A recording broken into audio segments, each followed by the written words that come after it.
জীবনে অনেক কিছু পেলাম এখন পর্যন্ত, অনেক কিছু হারালাম। এমন কিছু জিনিস আছে যা কোনোদিন হয়তো ফিরে পাবো না। সরস্বতী পুজোটাই বলি, আমাদের টাইমে সরস্বতী পুজো ধরে নাও,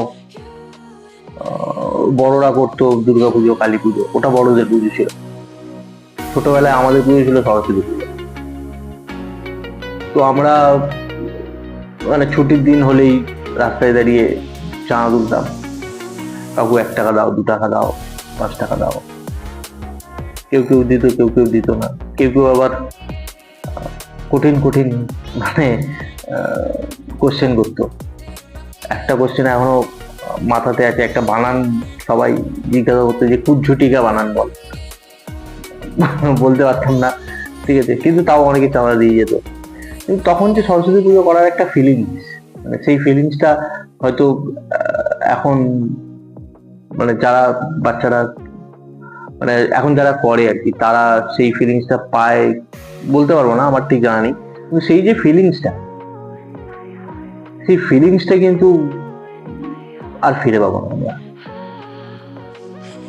মানে এইসব জিনিসগুলো কিন্তু আমাদের থেকে হারিয়ে যাচ্ছে, আমরা আর ফিরে পাবো না সেই জিনিসগুলো। এবং সরস্বতী পুজোয় নিজের হাতে আমরা প্যান্ডেল বানাতাম। সরস্বতী পুজোর রাত মানে 2-3 দিন আগে থেকে আমরা প্যান্ডেল বানাতাম, মাকে আনবো, পুজো করবো। সে একটা আলাদা অনুভূতি ছিল, আলাদা একটা কি বলবো, আলাদা একটা মানে আনন্দ ছিল।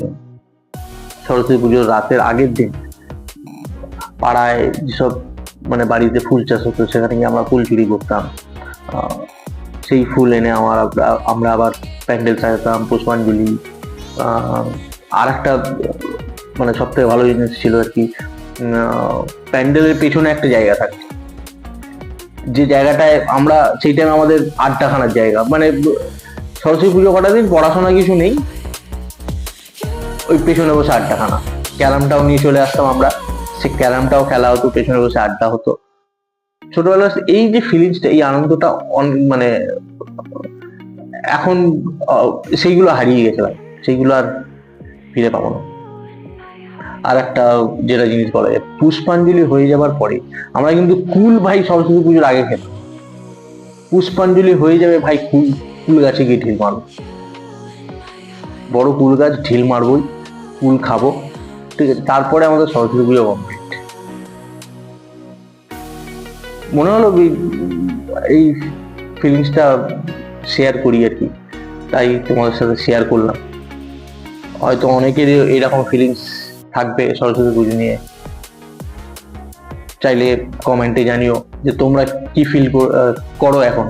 এই জিনিসটাকে আমি তো মিস করি খুব, ছোটবেলা সরস্বতী পুজোটা করা। তো আশা করছি তোমরাও করো, কমেন্টসে জানিও, ঠিক আছে। আর একটা হ্যাঁ, বুড়ো ভাবকে কিন্তু সাবস্ক্রাইব করতে ভুলো না বস। লাইক, কমেন্ট আর সাবস্ক্রাইব আমার লাগবে ভাই, আমি ওইসব কিছু শুনতে চাই না, ঠিক আছে। সাবস্ক্রাইব করে নেবেন, ঠিক আছে। ভিডিও ভালো লাগলে, অনেক ভিডিওই ছাড়ি আমি, ভালো লাগলে কমেন্টস লাইক করবেন, কমেন্টস করবেন, শেয়ার করবেন। আবার অন্য কোনো ভিডিওতে আপনাদের সকলের সাথে আবার দেখা হবে, কথা হবে। তাহলে সবাই ভালো থাকবেন, সুস্থ থাকবেন। বুড়ো ভামের তরফ থেকে সবাইকে অনেক ভালোবাসা, ভালো থাকবেন।